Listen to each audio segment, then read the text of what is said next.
नमस्कार, मैं हूं श्वेता सिंह। आप देख रहे हैं हल्ला बोल। क्या पाकिस्तान कश्मीर को लेकर किसी बड़ी साजिश को अंजाम देने वाला है? ये वो सवाल है जो पिछले 5 दिनों से अचानक पाकिस्तान की अंधाधुंध फायरिंग से खड़ा हो गया है। सालों बाद पाकिस्तान ने इतनी भारी भरकम फायरिंग की है जिससे एक ही दिन में 5 लोगों की, 5 नागरिकों की मौत हो गई और आज 40 पोस्ट पर पाकिस्तान ने फायरिंग की। भारत की जवाबी कार्रवाई के बाद भी पाकिस्तान से फायरिंग रुकने का नाम नहीं ले रही। लेकिन क्यों? आखिर बॉर्डर से लेकर एलओसी तक क्या हो रहा है?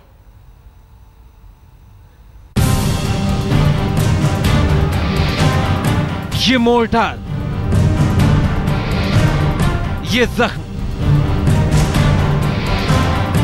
गांव में गोलियों के निशान और दहशत भरे ये चेहरे पाकिस्तान की मक्कारी का चीख चीख कर सबूत दे रहे हैं। पाकिस्तान ने युद्ध विराम को उल्लंघन तो कई बार किया है, लेकिन इस बार मामला बेहद गंभीर है। सीमा पार फायरिंग से 6 मासूम नागरिकों की जान चली गई है। यही नहीं, सूत्रों के मुताबिक पाकिस्तान रेंजर्स के साथ पाकिस्तानी सेना भी सीज फायर उल्लंघन में जुट गई है। सूत्रों के मुताबिक 120 mm मोर्टार से जो फायरिंग हो रही है वो पाकिस्तान की सेना कर रही है। पाकिस्तानी रेंजर्स के पास 120 mm मोर्टार नहीं है। यहाँ 2-3 दिन से पाकिस्तान ने तहलका मचा रखा है। तमाम लोगों के घर बर्बाद हो गए और कल 5 आदमी जख्मी हो गए। एक बच्ची दम तोड़ बैठी। 11 बजे थे जहाँ 12 बजे थे, इसके बीच ही फायरिंग हुई है। तो पहले तो गांव के बाहर पड़ रहे थे, उसके बाद गांव के अंदर पड़ने लगे। जो हमारा घर है, मेरा छोटा देवर है और इनके बच्चों को सैलने लगे। अक्टूबर में अब तक पाकिस्तान 17 बार सीज फायर का उल्लंघन कर चुका है। आज तो पाकिस्तान ने 40 भारतीय पोस्ट पर फायरिंग की और 25 सीमा के करीब के गाँवों पर मोर्टार से हमला किया। उनकी ओर से फायरिंग हो रही है, कोई इरादे तो अच्छे कह नहीं जा सकते हैं। कल भी काफी फायरिंग हुई है। जब उनकी ओर से फायर आएगा तो हमारे साथ जवाबी कार्रवाई बिल्कुल तगड़ी होगी। इंस्ट्रक्शन सिर्फ यही है। पिछली बार जो सीरीज शुरू हुई तो करीब 40-45 दिन चले थे, अभी भी 5 दिन हो गए। ये कहना बहुत मुश्किल है कि कब खत्म होगा। The response is appropriate, whatever is there on the ground, and the Home Minister has already made a statement that it is not going to be like earlier. The response will be appropriate. Bharat की जवाबी कार्रवाई से पाकिस्तान के दांत खट्टे हो गए। तब संयुक्त राष्ट्र के मिलिट्री ऑब्जर्वर ग्रुप के सामने अपना विरोध दर्ज कराने चला गया और भारत पर ही उल्टा सीज फायर उल्लंघन का आरोप लगा दिया। यानी एक बार फिर कश्मीर का मुद्दा अंतर्राष्ट्रीय मंच पर उठा दिया।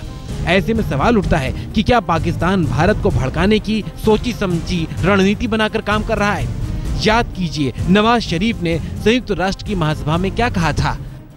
For decades, attempts have been made both under the UN auspices and bilaterally in the spirit of the Lahore Declaration to resolve this dispute. The core issue of Jammu and Kashmir has to be resolved. This is the responsibility of the international community. We cannot draw a veil on the issue of Kashmir until it is addressed in accordance with the wishes of the people of Jammu and Kashmir. इसके बाद बेनजीर भुट्टो और पूर्व राष्ट्रपति जरदारी के बेटे बिलावल भुट्टो ने भी जहर उगला। लबांगे, लबांगे, कश्मीर, पूरा कश्मीर, पाकिस्तान का कश्मीर, लबांगे। साफ है कि पाकिस्तान की आंतरिक राजनीति में कश्मीर का मुद्दा बहुत तेजी से गर्मा चुका है। तो क्या इसी के नतीजे पाकिस्तान एलओसी और बॉर्डर पर हरकतें तेज कर रहा है, या फिर सिर्फ भारत में आतंकवादियों को घुसाने की ये कार्रवाई हो रही है? अगर हाँ, तो सवाल उठता है कि इस बार भारत पाकिस्तान को इसकी हरकत का क्या जवाब देगा।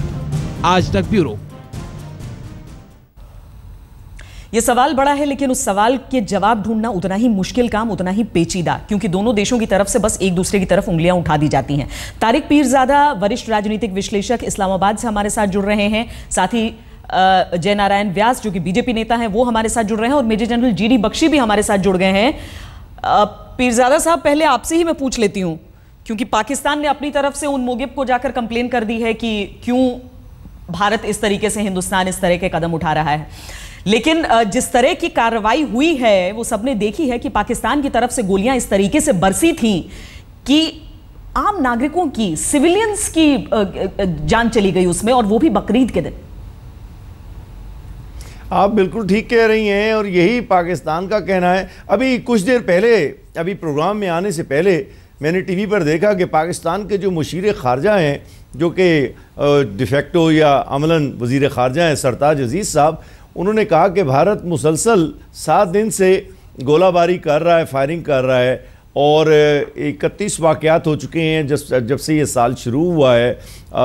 सितंबर के अंदर 7 दिन हो गए हैं और ये बातें निशानदेही कर रही हैं कि न जाने हिंदुस्तान के क्या अज़ाइम हैं, इंटेंशंस क्या हैं।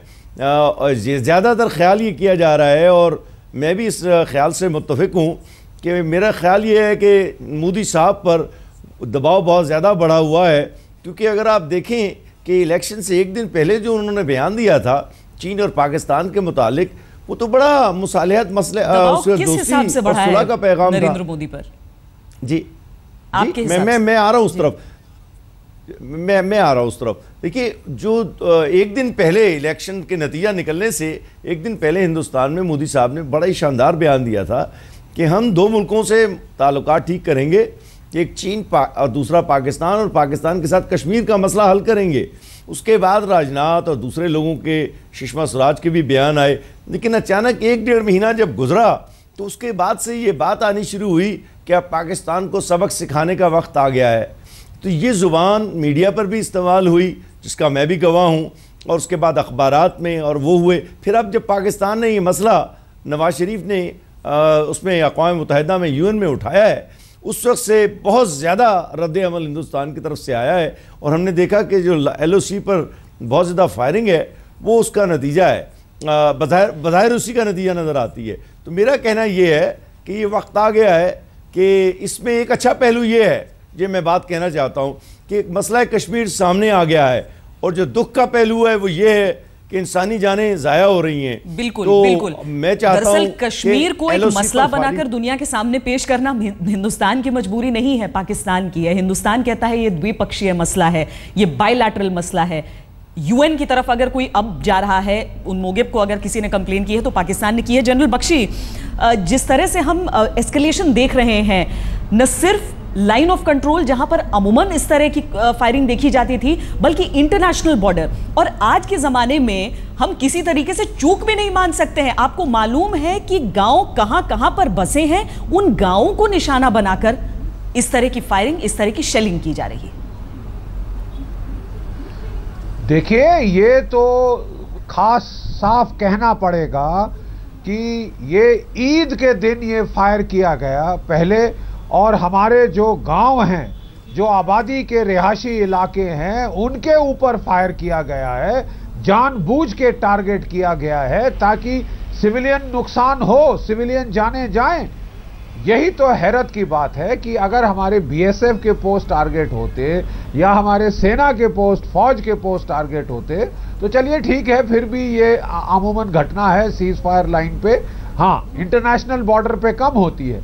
लेकिन हम देख ये रहे हैं कि ये तो पाकिस्तान का एक किस्म से, वो जब से उनके पाकिस्तान में वहाँ पे फौज और नवाज शरीफ साहब के बीच तकरार शुरू हुई है, जिसका नतीजा आप देख रहे हैं इस्लामाबाद में कादरी साहब दहाड़ रहे हैं, इमरान खान साहब उनके पीछे पड़ गए हैं, और पाकिस्तान बिल्कुल जो है इग्नोर किया जा रहा है इंटरनेशनल सर्कल्स में। UN जनरल असेंबली में जो उनकी कश्मीर की रैंट थी नवाज शरीफ साहब की, दुनिया भर ने इग्नोर किया, क्योंकि दुनिया परेशान हो चुकी है अब इससे बार बार। तो अब हमने देखा कि इनका एकमात्र तरीका बन गया है कि अपना न्यूसेंस बनाया जाए जी, अपना न्यूसेंस बनाया जाए, और इतना यहाँ फायर और गफलत किया जाए कि दुनिया को मजबूर किया जाए यहाँ तवज्जो देने का, और ये बताने का कि साहब ये तो एक न्यूक्लियर फ्लैश पॉइंट है, ये यहाँ तो लड़ाई छिड़ने वाली है। ये पाकिस्तान की जो है सीधी सादी ये उनकी मंशा है, ये मंशा समझ में आ रही है। जनरल बख्शी, नारायण व्यास जी, जब प्रधानमंत्री नरेंद्र मोदी जब प्रधानमंत्री नहीं थे और मंच से बोला करते थे, तब उनकी बातों को सुनकर लगता था कि अगर वो सत्ता में आएंगे तो उसके बाद तस्वीर न सिर्फ बदलेगी बल्कि इस तरह की बातें कभी उठेंगी ही नहीं। लेकिन देखिए किस तरीके से एस्केलेशन हुआ है, किस तरीके से लगातार ये वायलेशंस चल रहे हैं, युद्ध विराम का उल्लंघन चल रहा है। ऐसे में सरकार क्या सोच रही है? ये बयान एक तरफ है कि कड़ी कार्रवाई की जाएगी, पाकिस्तान हमें हल्के में न ले, लेकिन उसका कोई असर नहीं पड़ रहा है। देखिए, 2-3 मुद्दों के साथ जोड़कर मैं मेरी बात आपके सामने रखना चाहूंगा। जनरल साहब आप बोल रहे हैं तो मैं बोलूं? नहीं व्यास जी बोलिए। हाँ जी, मैं 2-3 मुद्दों को मद्देनजर रखते हुए मेरी बात रखना चाहूंगा। पहली बात तो ये है कि हाँ बिल्कुल सही है, आपने जो बात कही उसमें कोई, मैं नहीं मानता कि किसी को कोई संदेह है कि मोदी जी ने बात कही थी। मगर अभी की परिस्थिति देखें तो 3 मुद्दे हुए हैं अभी के रिसेंट पास में।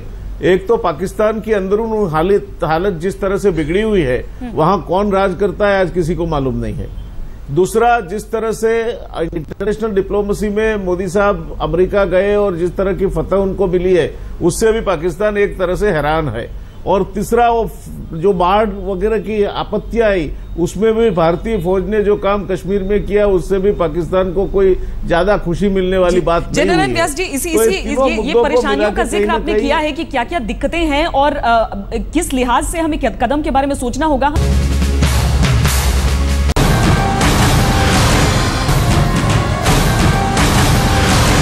उल्लंघन हो रहा था तो एलओसी के इर्द गिर्द हो रहा था, और अब जो युद्ध विराम का उल्लंघन हम देख रहे हैं उसमें हमें साफ तौर पर नजर आ रहा है कि जो नागरिक हैं वो पाकिस्तान की गोलियों का, शेलिंग का शिकार हो रहे हैं। तारिक पीरजादा जी, आपने कहा था कि नरेंद्र मोदी दबाव में है, इस वजह से ये सारी चीजें हो रही हैं, लेकिन आप लोगों पर किस तरह का दबाव था कि जब आपके एम्बेसडर से ये कहा जाता है कि आप मत मिलिए सेपरेटिस्ट नेताओं से, तब भी वो मिल लेते हैं।